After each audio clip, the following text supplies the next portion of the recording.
Howdy guys, Dane here with another cancer update. Hope everybody had a great 4th of July. I know I did. My wife had a great time too. You know, it's this time of the year where she gets to break out her fantastic Jennifer Coolidge impression from Legally Blonde 2. It's so good. Matter of fact, let's get Maddie. Will you come in here and do your Jennifer Coolidge impression? My what? Jennifer Coolidge impression from Legally Blonde 2 for 4th of July.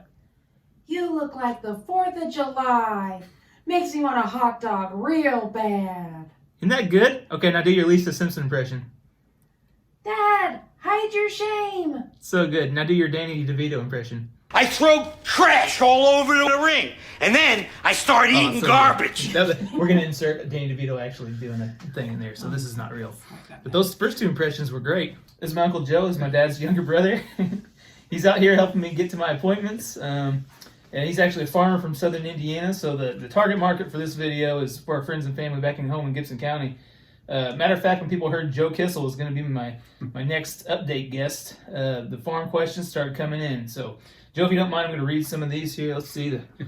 Okay. So, yeah, you just answer these. The first one's kind of short.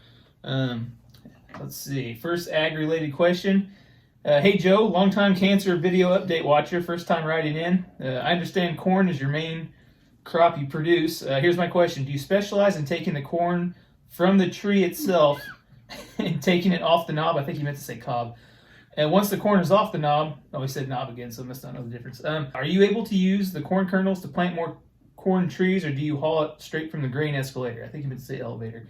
I sure hope this guy doesn't work in agriculture back at home. I'm pretty sure there's a lot of wrong with this question, but I'll let you answer. I don't know where to start. Sure. Yes. Yeah, you agree. I agree. You agree? Corn kernels you plant from corn trees. Yeah. I like big corn trees. Yeah. Okay, that question was from Evan Kissel of Princeton, Indiana, address 250. It looks like he gave me all of his personal information for some reason. I know for a fact that he actually does work in agriculture, which is very concerning. So, oh boy. Second question. Hey Joe, got a question about the movie Field of Dreams. Obviously based off a true story. I hear it happens to farmers all over the U.S. Kevin Costner plays Rakin in this movie. Is an Iowa farmer that has literally the best looking crop in the country. Spoilers, by the way. He decides to plow down his corn to build a baseball field due to hearing voices telling him in the most vague way of financial consulting, if you build it, he will come. I still don't know how he came to the baseball field conclusion other than the fact that he was just really into baseball and probably wanted to build a field anyway. Later on, he's wondering why he's so broke and can't pay his bills. Still a mystery to me to this day. It turns out his brother-in-law, for movie reasons, is a banker. And he's all, I want to help you because I love my sister. And you got to sell, Ray. You've got to foreclose. And Ray's like, I'm not selling. And the brother-in-law, again, is like, you got to sell or else the bank is coming for you. Good Lord. His then raised young daughter starts running her mouth. Brother-in-law decides the best course of action is to throw her off the top of the bleachers. She lands flat on her back and starts choking on her hot dog. The brother's like, sorry, Karen, promise to pay for the medical expenses if we make it through this. Good Lord. I don't remember that happening in the movie. Short story long, Moonlight Graham comes out and saves Karen. So she's totally fine. Brother-in-law doesn't have to worry about those medical expenses anymore. And at that moment, the brother-in-law starts to see all the baseball players. He's a believer now. Yeah. The bank is probably going to have some questions, but let's just see what kind of money they'll bring in once the people come. And, hopefully there's at least a couple of believers in that long line of cars right before the end credits. Anyway, brother-in-law does a complete 180. He's like, when did all these baseball players get here? Ray's not even mad that his daughter was just physically assaulted by this man. Ray goes, why don't Karen go in and get you something cold to drink? The brother-in-law's like, you can't sell this farm, Ray. So my question is this, Joe. Does this happen to you on just the home farm, or are you having to deal with ghost baseball players in other fields as well? Wow. What a question. Yeah, that's a loaded question. Mm-hmm. You've never heard any voices when you're checking your crops? No, not really. Don't trust your banker. Yeah, don't trust your banker.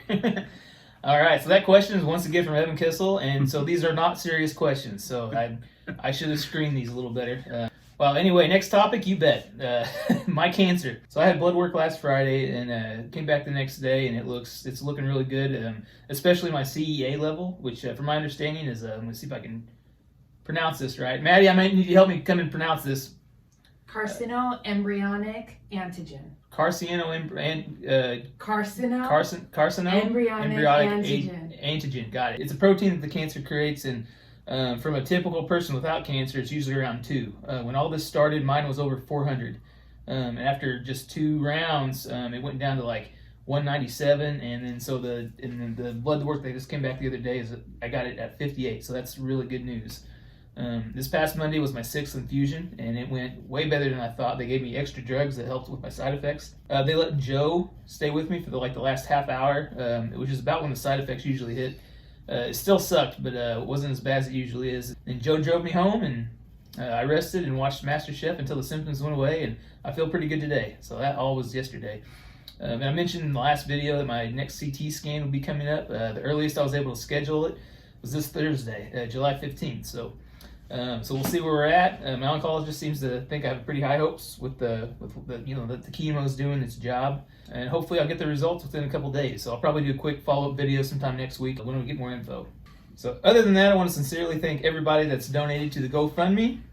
Yeah, the Venmo, the PayPal donations, the meal train. I want to give a special shout out to Maddie's cousin, Ashley, who got a hold of an old family mac and cheese recipe, and it's probably one of the best I've ever had. It's so good. And of course, the merch sales. The t-shirts are blowing up. I can't thank you guys enough for all the purchasing you've been doing. Joe's sporting the Lincoln asshole shirt. I got the Dane Holio. Real genuine hats are people are buying those as well, and the towels. So these designs were both created by Cole Blotcky, ColeMadeThis.com. Again, all the links to this are in the description below. I want to give a huge shout out to Prom Band. It's an amazing cover band originally out of Chicago. I know these guys from working with multi-talented vocalist Danny Rose, one of the lead singers, when I lived in Chicago. These guys are the best dudes you'll ever meet. These guys only play in very special occasions nowadays. They've all kind of started their families and they're moving to different parts of the country. But yeah, they still get together every 4th of July for this annual 4th of July parade in the suburbs of Chicago. And this year, unbeknownst to me, they all bought the Good Vibes shirt in my honor. So that made my week, even my month. Such a huge act of kindness. These are the kind of acts that kind of get me through this stuff. This is just all the love I'm getting is overwhelming. It's really nice. Same deal with family flying out here and spending a few days with me. So huge thanks to Joe for coming out here and helping me get through my infusion yesterday. So thank you, everybody. Cheers. Cheers, Joe. Cheers. Cheers.